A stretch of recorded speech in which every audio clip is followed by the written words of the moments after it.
Assalamualaikum warahmatullahi wabarakatuh.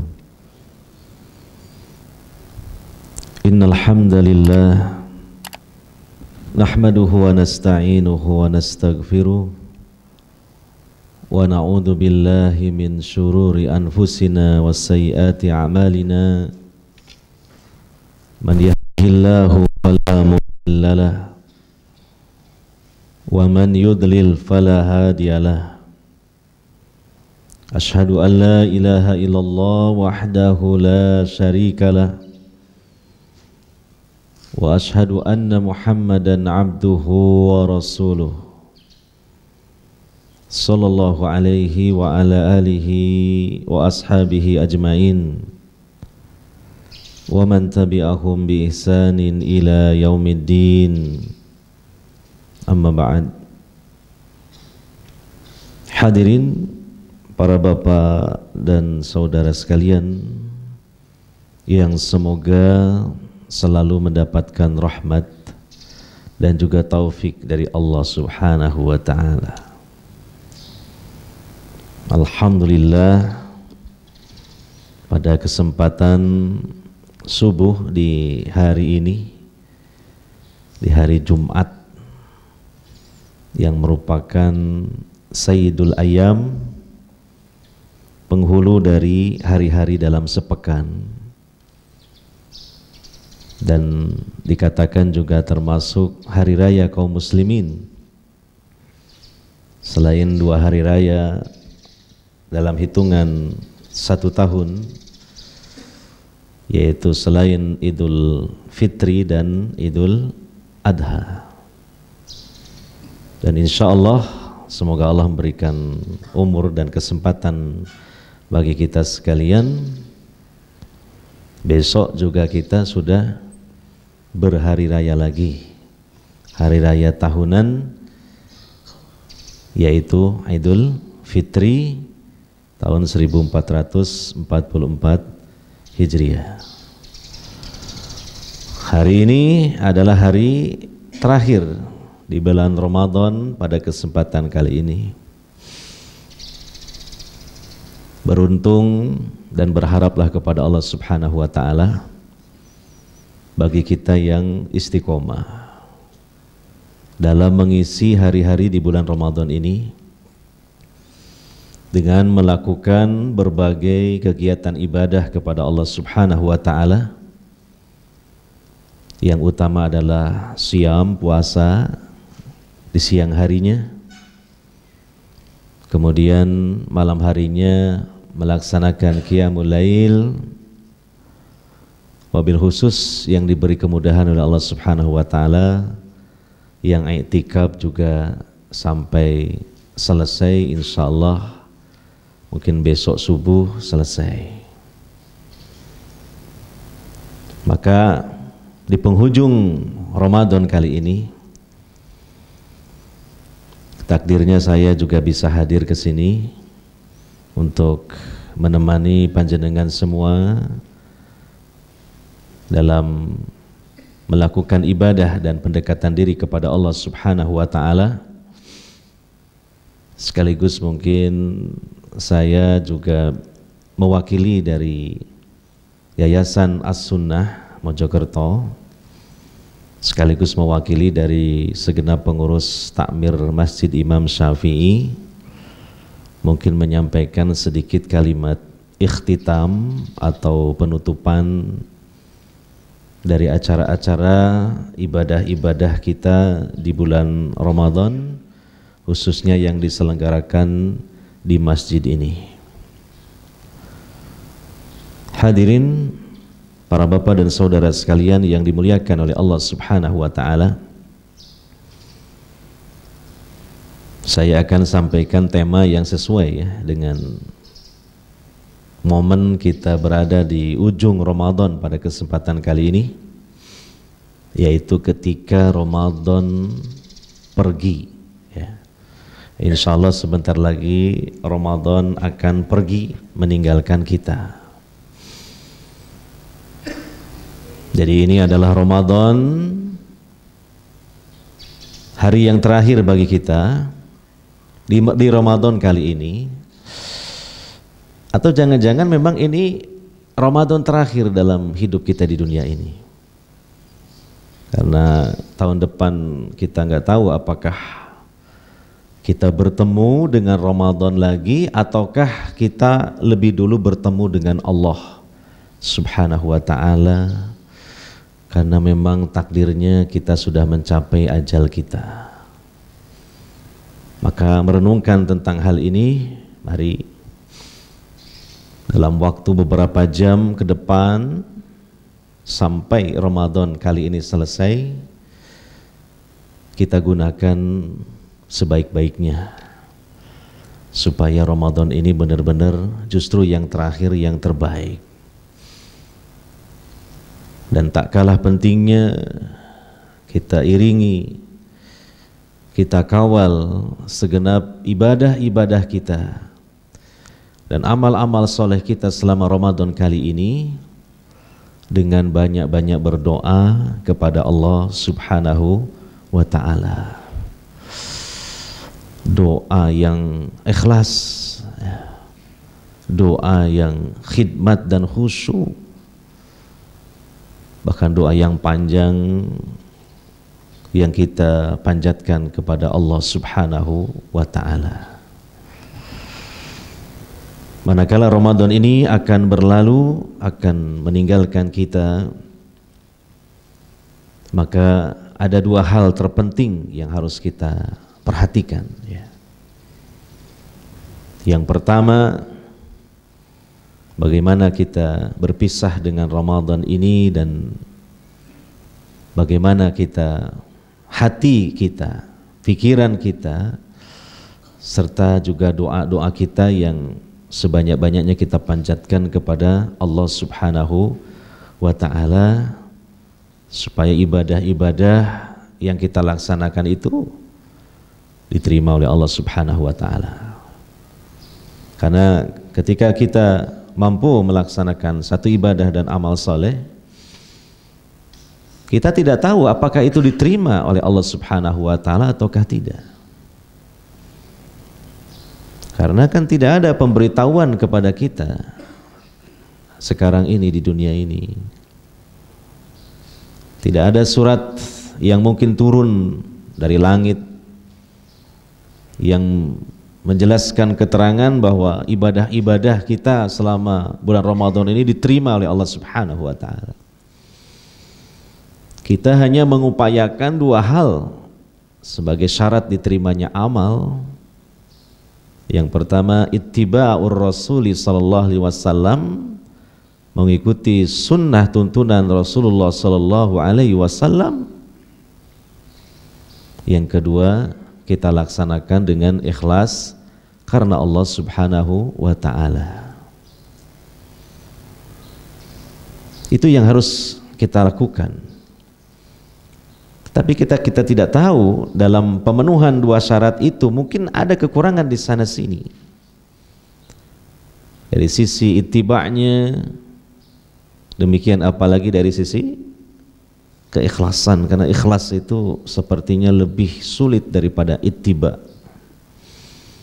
Karena ikhlas itu amalan hati, dan hati itu kata para ulama kal bahri la sahilalah, seperti luasnya samudra yang tidak ada pantainya, tidak ada tepinya. Bisa saja seorang hamba di awal dia melaksanakan ibadah ikhlas, di tengah-tengah sudah berubah sampai akhir ibadah itu tidak ikhlas. Bahkan bisa saja seseorang itu melaksanakan satu ibadah ikhlas dari awal sampai akhirnya hingga selesai melaksanakan ibadah, tapi setelah itu dia tidak ikhlas. Dia mengharap-harap orang lain tahu supaya mengagumi dan memujinya. Dia riya, dia sum'ah, dia bercerita-cerita supaya orang lain mengaguminya. Atau yang lebih lembut lagi, yang itu masuk ke dalam relung hati kita, yaitu apa yang disebut dengan al-i'jab, bangga diri. ujub kepada diri sendiri, takjub kepada diri sendiri bahwa kita telah melaksanakan satu ibadah dan kebaikan. Nah, maka ini perlu kita dampingi dengan doa-doa. Dan sekaligus juga supaya kesalahan-kesalahan kita, dosa-dosa kita, ya, walaupun Ramadan, jujur saja kepada diri kita sendiri, masih saja ada dosa yang kita lakukan. Dosa dengan anggota badan kita, terutama mata. Kalau di dalam masjid ini mungkin sulit mencari atau melihat sesuatu yang membuat mata kita ini bermaksiat. Sulit, tapi ternyata masih memungkinkan. Kenapa? Karena antum bawa HP. Iya. Allah mengetahui mata yang berkhianat. Ngetik jadwal sholat Mojokerto, tapi keluar seret ada iklan. Nah, ini kesempatan sekilas melihat. Nah, itu sudah dosa. Dan Allah tahu itu. Walaupun teman di sampingnya nggak tahu, nggak melihatnya. Ada saja dosa yang dilakukan di Ramadan, bahkan ketika kita di masjid sekalipun. Ya. Demikian dosa lisan. Nah, ini yang paling mudah sekali kita tergelincir kepada dosa lisan ini. Ramadan mungkin saja kadang kita melakukan ghibah atau terlibat di majelis ghibah, atau mungkin ada perkataan-perkataan yang ternyata melukai sebagian dari hamba-hamba Allah yang lain. Ya. Demikian juga hati, pikiran kita masih saja juga terkadang melakukan maksiatnya. Ada suudzon kepada yang lain, ada benci kepada yang lain tanpa dibenarkan oleh syariat. Ya. Ada kejengkelan padahal itu hal yang tidak terpuji. Mungkin saja ada hasad, ada iri dengki. Maka semoga melalui doa itulah semuanya Allah Subhanahu wa ta'ala selesaikan dengan mencurahkan ampunannya kepada kita sekalian. Sungguh sangat agung kedudukan doa bagi seorang mukmin itu. Dan memang ibadah-ibadah apapun hendaknya kita iringi dengan doa. Kalau kita berkaca kepada as-salafus saleh yang disebutkan oleh Imam Ibnu Rajab Al-Hambali rahimahullah dalam kitab beliau yang masyhur sekali membahas masalah puasa, Lataiful Ma'arif, beliau mengatakan sungguh as-salaf as-saleh dari kalangan para sahabat, tabi'in dan atba'ut tabi'in, mereka mengiringi Ramadan dengan 6 bulan sebelumnya doa dan 6 bulan setelahnya doa juga. 12 bulan doa. 6 bulan sebelum Ramadan mereka berdoa supaya mereka Allah pertemukan mereka dengan Ramadan. 6 bulan setelah Ramadan mereka berdoa kepada Allah supaya Allah menerima segenap ibadah-ibadah dan amal kebaikan mereka selama Ramadan. Inilah yang diisyaratkan dalam surah Al-Fatihah bahwa ibadah itu harus didampingi dengan doa. Iyyaka na'budu wa iyyaka nasta'in. Hanya kepada Engkaulah kami beribadah dan hanya kepada Engkau pula kami minta tolong. Artinya kami berdoa. Lihat dalam surah Al-Baqarah, Nabi Ibrahim alaihissalatu wassalam tatkala setelah selesai meninggikan fondasi Ka'bah atas perintah Allah yang dibantu oleh putranya Ismail, beliau memanjatkan doa kepada Allah Subhanahu wa taala. Rabbana taqabbal minna innaka antas samiul alim. Dan kemudian juga di ujungnya wa tub alaina innaka antat tawwabur rahim. Makanya Nabi SAW dalam hadis yang sahih bersabda, ad-du'a yanfa'u mimma nazal wa mimma lam yanzil fa'alaikum ibadallahi bid-du'a.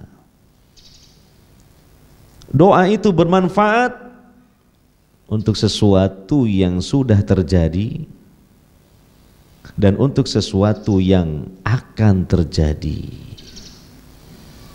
Maka wahai hamba-hamba Allah, hendaknya kalian memperbanyak berdoa kepada Allah. Perhatikan kalimat singkat dari Nabi SAW tentang keagungan doa, yaitu apa? Mim yanfa'u mimma nazal wa mimma lam yanzil.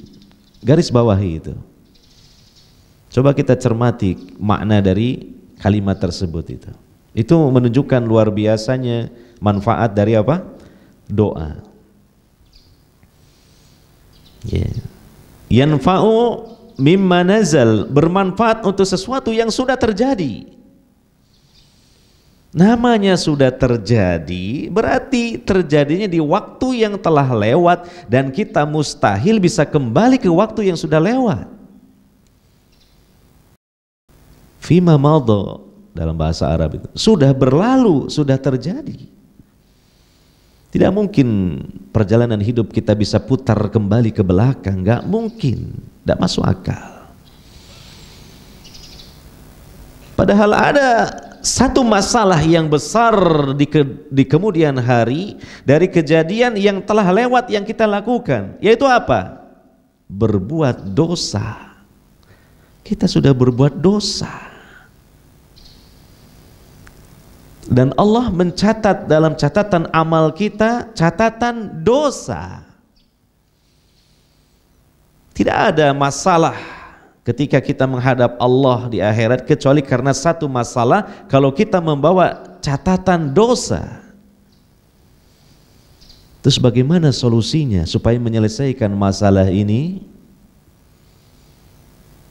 Penyelesaiannya yang jelas-jelas mudah itu apa? Dengan melalui doa. Doa yang kita minta ampunan kepada Allah Subhanahu wa taala. Istighfar, taubat kepada Allah Subhanahu wa taala. Kita panjatkan melalui doa kita kepada Allah Subhanahu wa taala.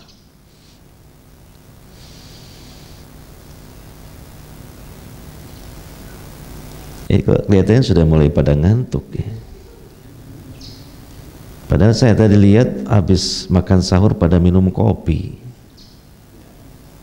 Apa mungkin kopinya belum bereaksi ini? Atau mungkin kopinya kualitasnya kurang jos ini kayaknya. Ya apa Pak Fauzi ngeten nih.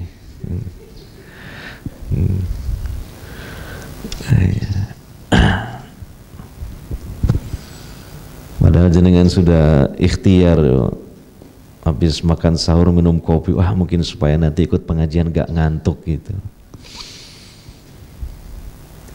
Ya mungkin siapa tahu nanti ya selesai ngaji kayaknya nggak ada yang ngantuk. Nggak tahu itu efek kopinya mulai bereaksi atau memang wes mari ngaji nih.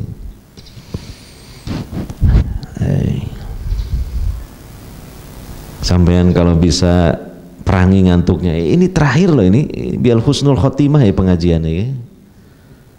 Iya husnul khotimah. Alhamdulillah saya ditunjuk jadi penceramah. Kok gak ceramah ya melok ngantuk pisan rasanya. Sudah saya sampaikan dulu dan mungkin di tempat yang lain juga bahwa kalau kita ngaji di masjid apalagi waktu subuh, Nanti sampean sholat sunnah isyraq, sampean dapat ganjaran 2 kali haji, 1 kali umroh, gratis. Tapi dapat ganjaran 2 kali ibadah haji, 1 kali umroh. Dari mana? Pertama, sampean ngaji di masjid, itu pahalanya dalam hadis sahih riwayat Imam At-Tabrani seperti haji yang sempurna. Itu ka ajri hajatin tamatin hajatuhu, ngaji di masjid. Ya, ini ngaji di masjid, ini jelas ijma ini, kalau Imam Syafi'i ini masjid sudah. Yang kedua apa? Insya Allah nanti ya, setelah matahari terbit sekitar 15 menit lah setelahnya, jenengan sholat sunnah isyraq 2 rakaat, itu pahalanya sama dengan haji dan umroh sempurna dan sempurna. Nah berarti kalau dijumlahkan sama dengan apa? 2 kali ibadah haji, 1 kali umroh. Masya Allah, luar biasa ini. Makanya supaya dapat ganjaran yang pas dengan hadisnya itu, ya sampean juga harus memperhatikan kualitas ngajinya. Itu ya, melek bangun gitu loh itu. Kalau pas saya meneng sampai tidur, nanti pas saya ngomong melek lagi, enggak apa-apa seperti itu. Nah iso. Iya. Eman ini biar husnul khatimah, terakhir lagi. Selama Ramadan ngaji kayak gini kan terakhir ya. Oh, no mana itu berbuka ya. Tapi ini yang lebih istimewa karena waktu subuh ini tadi ada sholat sunnah isyraq. Gitu. Iya. Sampai di mana tadi materi ini? Gara-gara sampean ngantuk. Ya. Masalah doa tadi yo. Mimma nazal. Yang kedua, wa mimma lam yanzil. Ah, ini yang hebatnya lagi nih yang kedua ini. Bermanfaat untuk sesuatu yang akan terjadi untuk masa depan kita, dunia akhirat kita. Melalui doa. Itu. Sampean minta apa saja untuk masa depan sampean yang baik-baik, minta lewat doa. Allah tidak membatasi keinginan kita yang baik-baik. Ya. Diberi umur panjang, sehat walafiat, barokah, rizki berlimpah barokah. Nambah apa, Bang? Mau menawa kepingin Mas Pauzi baik kepingin nambah apa? Nambah toko nih, nambah sing jogo toko nih. Abah Mahmud pengen nambah oma, nambah sing jogo omae loh, nggak apa-apa, itu nggak apa-apa. Ya, malah doa yang bagus itu jangan teriak-teriak dengan nidaan khafiyah seperti doanya Nabi Zakaria, bah. Di samping itu sesuai tuntunan doa yang dicintai, terus pas jaluk sing nambah-nambah mang gak krungu bojone. Nidaan khafiyah. Loh, sampean tak ajari. Ini kan khusus kajian bapak-bapak masalahnya. Oh lali, ono live iki. Live. Ya. Minta yang baik-baik.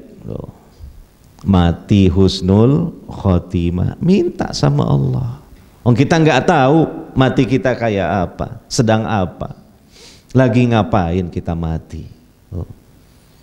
Ya, minta sama Allah, mati husnul khotimah. Rabbana afriq alaina sabra wa tawaffana muslimin. Ini doa minta mati husnul khotimah.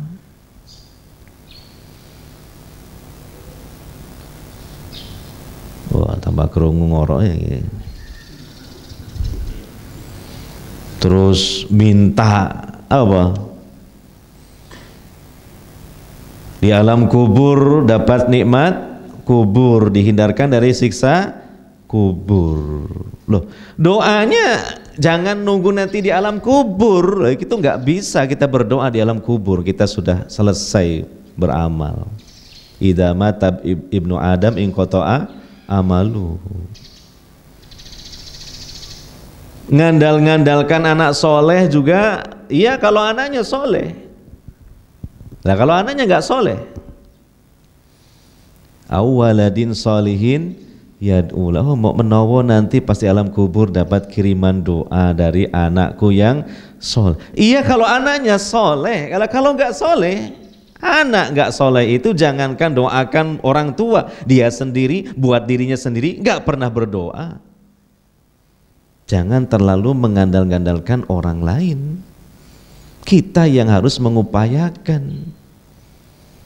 Mumpung masih hidup di dunia ini, kita yang sekarang harus banyak berdoa untuk masa depan kita di alam kubur. Ketika dibangkitkan, dikumpulkan di mahsyar supaya dapat naungan Allah di hari yang penuh dengan kesulitan dan keberatan. Menunggu Allah datang mengadili manusia, orang musyrik saja menunggu selama 50.000 tahun lamanya. Dari sekarang kita siapkan melalui doa supaya kita mendapatkan syafaat, ya.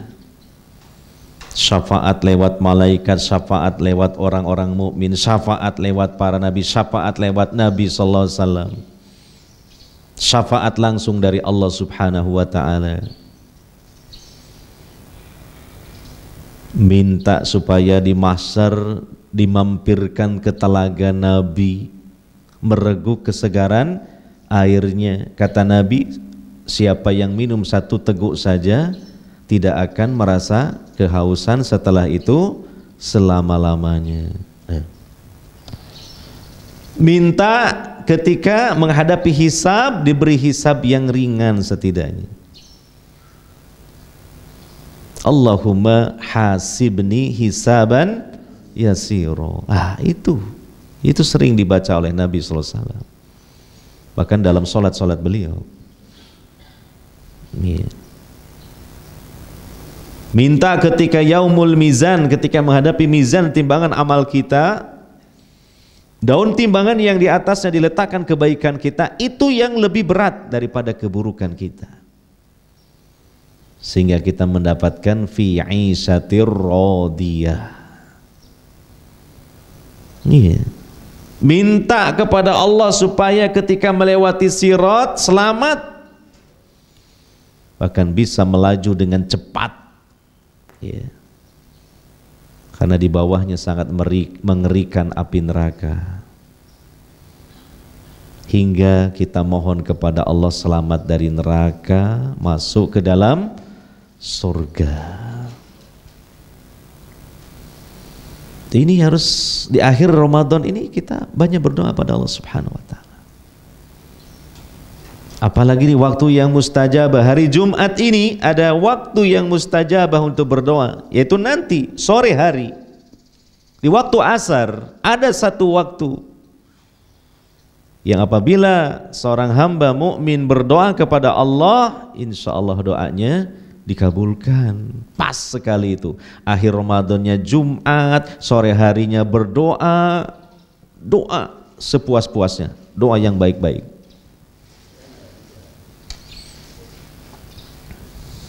Itu, gunakan itu, jangan disia-siakan. Apa ya sudah ada jaminan toh amal-amal kita selama Ramadan diterima oleh Allah? Belum ada jaminan. Apa sudah ada jaminan bahwa kita melewati Ramadan, Ramadan pergi dari kita, dosa-dosa kita juga pergi dari kita? Catatan dosa-dosa dihapus oleh Allah? Kita tidak tahu itu. Padahal Nabi sallallahu alaihi wasallam telah memperingatkan hal tersebut dalam hadis sahih. Ragiba anfu rajulin dzukirtu indahu falam yusalli alaihi wa ragiba anfu rajulin dakhala alaihi Ramadan thumma salakha qabla an yughfara lahu wa ragiba anfu rajulin adraka indahu abawahul kibara falam yudkhilahul jannah. Celaka, Nabi mengatakan celaka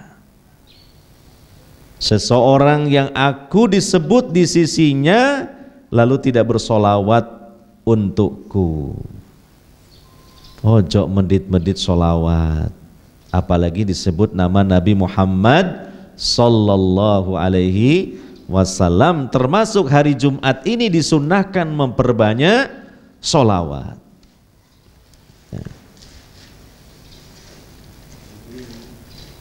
Celaka seseorang yang memasuki Ramadan kemudian keluar dari Ramadan sementara dosa-dosanya belum diampuni oleh Allah.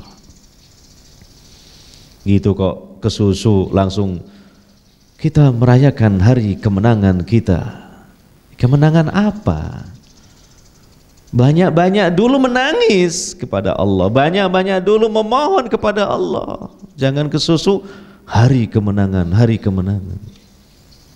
Kita sambut hari kemenangan padahal dosanya masih bertumpuk-tumpuk.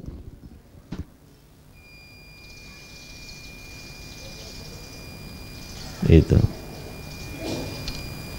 Iya.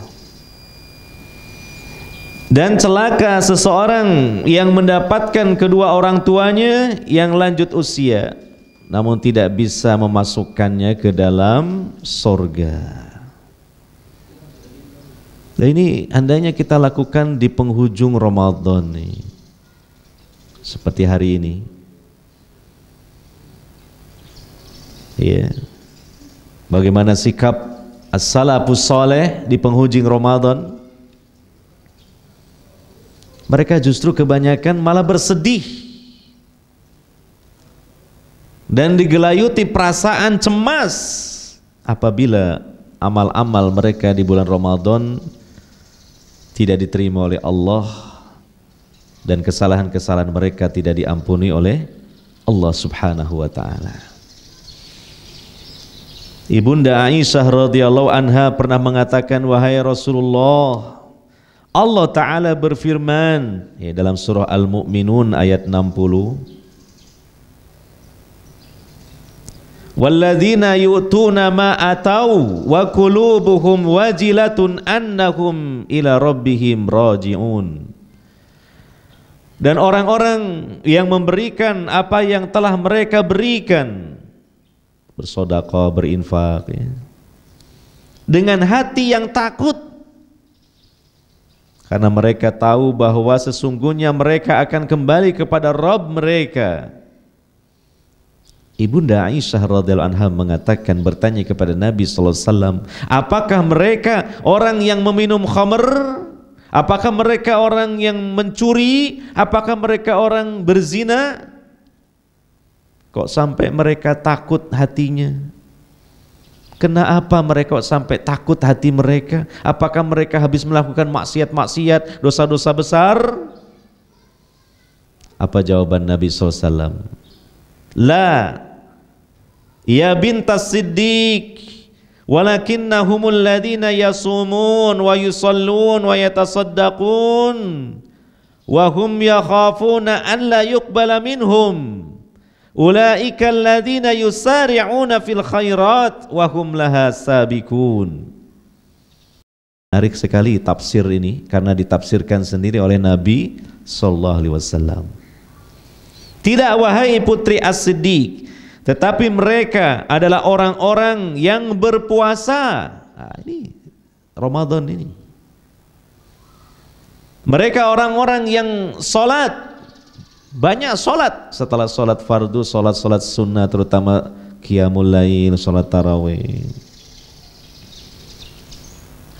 One day one juz, atau satu malam satu juz, 30 malam 30 juz khatam.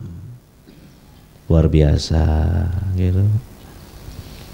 Sampai dibelanin sikile, ngejer dan bengkak-bengkak mergo asam urat. Oh enggak ya, karena lamanya berdiri. Wah, ini cocok ini buat kita, ini ayat dan tafsirnya ini. Ya. Mereka bersodakoh, loh nggak kurang-kurang, bersodakoh, dermawan, ya.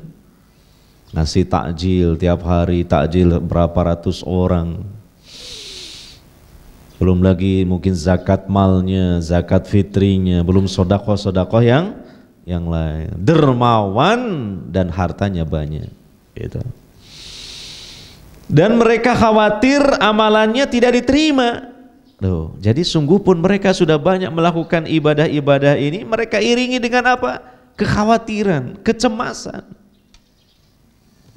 Kalau semua itu tidak diterima oleh Allah Subhanahu wa ta'ala, mereka itulah orang-orang yang bersegera dalam kebaikan. Nah ini kita teladani ini. Ini generasi as-salafus saleh, terutama para sahabat Nabi sallallahu alaihi wasallam. Jangan tergesa-gesa kita raih hari kemenangan. Ya, itu nanti dululah. Iya. Iringi dengan ini.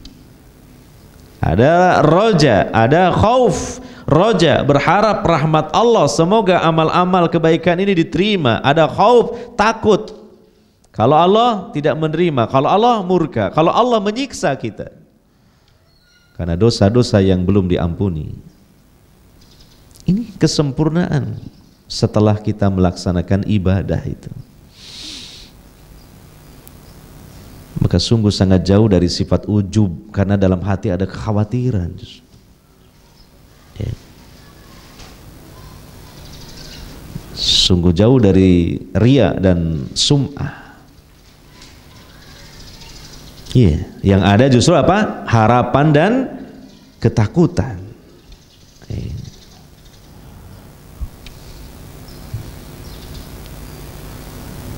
Ini banyak disebutkan dalam riwayat-riwayat kaum salafus saleh ini di ujung Ramadan mereka bersedih, mereka khawatir, ya. Dan mereka sedih karena ditinggal pergi oleh Ramadan. Itu. Akankah bertemu lagi tahun depan dengan Ramadan? Belum tentu. Ini sekali lagi mumpung sekarang masih di bulan Ramadan, di penghujungnya, ada sisa beberapa jam ke depan, gunakan waktu itu. Jangan lalai, jangan meremehkan, jangan suka menunda-nunda. Banyak berdoa pada Allah, mengharapkan rahmat Allah. Iya. Ini yang pertama. Yang kedua, ini waktunya mau selesai ya. Yang harus kita perhatikan itu adalah bagaimana kita nanti insya Allah pasca Ramadan. Kira-kira ada bekasnya enggak kita digembleng oleh Allah dalam madrasah Ramadan selama 1 bulan penuh ini? Kira-kira ada enggak? Nah, mungkin nanti Ustaz Armedi sore hari akan menyampaikan tema tentang tanda-tanda Ramadan diterima. Itu kesimpulannya insya Allah. Kira-kira ada nggak bekasnya? Kalau membekas, nah itu pertanda Ramadannya diterima. Iya. Yeah. Kaum salaf datang Ramadan menyambut dengan gembira, ditinggal Ramadan sedih. Jangan sampai kita kebalikannya. Datang Ramadan malah sedih, pergi, alhamdulillah rioyo saweneng. Kalaupun sedih ternyata bukan sedih yang ada kaitannya dengan Ramadan, tapi apa? Gak oleh THR gitu. Gak oleh THR, bosnya begitu didatangi mengatakan begini, kalau kamu minta maaf, saya maafkan. Tapi kalau kamu minta THR, saya minta maaf. Tuh. Ini yang ditunggu-tunggu sudah setahun yang lalu tiba. Sedih. Lah, sedihnya lain kalau seperti itu, lain. Kelihatannya sedih tapi pendorongnya beda. Urusan duniawi.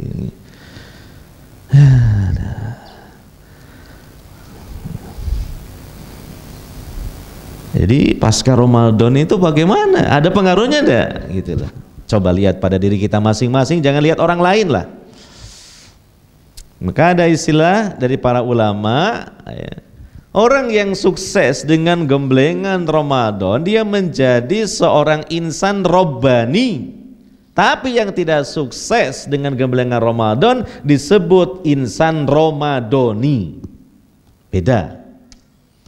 Kalau insan Ramadhani, getol-getol ibadahnya cuma sebulan di bulan Ramadan saja. Tapi kalau insan Rabbani, suasana Ramadan dibawa ke 11 bulan setelahnya. Ada asarnya, ada pengaruhnya. Ramadan dia berpuasa. Di luar Ramadan kan masih ada puasa-puasa sunnah. Laksanakan sesuai kemampuan. Terutama selesai Ramadan, datang bulan Syawal, setelah Idul Fitri ada puasa sunnah Syawal 6 hari yang ganjarannya sama dengan puasa selama 1 tahun. Iya. Ramadan terlatih qiyamul lail tiap malam. Nah, kira-kira selesai Ramadan apa ya selesai juga salat malamnya? Kan ada sholat tahajud, qiyamul lail. Itu kemuliaan seorang mukmin, kebiasaan orang-orang soleh terdahulu. Iya, itu lestarikan itu kebiasaan sholat malam itu. Iya. Kalau di bulan Ramadan rajin baca Quran, akrab dengan Al-Quran. One day one juz, 1 hari 1 juz, 30 hari 30 juz, 1 bulan Ramadan khatam Al-Quran. Apakah di luar Ramadan bisa seperti itu? Atau cukup Ramadan saja, Qurannya tutup, masukkan ke dalam lemarinya, dikunci jebret, lalu mengatakan selamat tinggal mushaf Quran, ma'assalamah ilal liqa, nanti ketemu lagi Ramadan berikutnya. Apa ya seperti itu? Berarti kita bukan insan Rabbani, tapi apa? Ramadhani. Nah, itu penting untuk diperhatikan itu. Karena puasa terutama di bulan Ramadan itu Allah syariatkan untuk mencetak diri-diri kita menjadi hamba yang muttaqin. Nah, pertanyaannya, apa yo takwa itu cuma 1 bulan saja di bulan Ramadan? Tentu tidak. Takwa itu sepanjang hayat di kandung badan. Selama kita hidup di dunia ini, Allah mengatakan wa'bud rabbaka hatta ya'tiyakal yakin, beribadahlah engkau kepada Allah, bertakwalah engkau kepada Allah sampai datang sesuatu yang pasti diyakini, yaitu al-maut, kematian. Nah, itu saya kira kurang lebih bisa disimpulkan sendiri apa yang dapat kami sampaikan, dan bagian dari ikhtitam, penutupan dari kegiatan-kegiatan kita di bulan Ramadan ini. Dan juga sekaligus sekali lagi saya mewakili sebagai bagian dari pengurus Yayasan As-Sunnah Mojokerto dan mewakili pengurus Takmir Masjid Imam Syafi'i, terutama kami ingin mengucapkan permohonan maaf barangkali ada hal-hal yang kurang berkenan di hati panjenengan semua, terutama bagi para tamu ya, yang mungkin selama Ramadan sering datang ke masjid ini mengikuti kegiatan-kegiatannya, wabil khusus terakhir di 10 terakhir Ramadan ikut serta dalam kegiatan i'tikaf di masjid ini. Mungkin ada hal-hal yang kurang berkenan dari sisi pelayanan, akomodasi, sambutan dari kami di sini. Ada perilaku-perilaku yang kurang berkenan dari kami, ada tutur kata yang kurang berkenan di hati, ada hidangan-hidangan lah yang mungkin kurang memuaskan, ya. Ada kekurangan di sana sini. Sekali lagi kami mohon maaf yang sebesar-besarnya. Ya. Dan semoga bila kita tahun depan dikasih umur, kesempatan oleh Allah Subhanahu wa taala, kita bisa menyelenggarakan kembali kegiatan-kegiatan seperti yang sudah kita laksanakan, bahkan mungkin bisa ditingkatkan kembali. Iya, ini saja yang dapat disampaikan. Mohon maaf sekali lagi, terutama dari saya pribadi mungkin yang menyampaikan tausiah pada kesempatan pagi hari ini. Dan monggo ini sudah waktunya ya, kita sholat sunnah isyraq ya, 2 rakaat, banyak-banyak berdoa kepada Allah Subhanahu wa ta'ala. Rabbana taqabbal minna innaka antas sami'ul alim wa tub alaina innaka antat tawwabur rahim. Demikian, subhanakallahumma wa bihamdika asyhadu an la ilaha illa anta astaghfiruka wa atubu ilaik. Wassallallahu ala nabina Muhammadin wa ala alihi wa sahbihi ajmain. Walhamdulillahi rabbil alamin. Wassalamualaikum warahmatullahi wabarakatuh.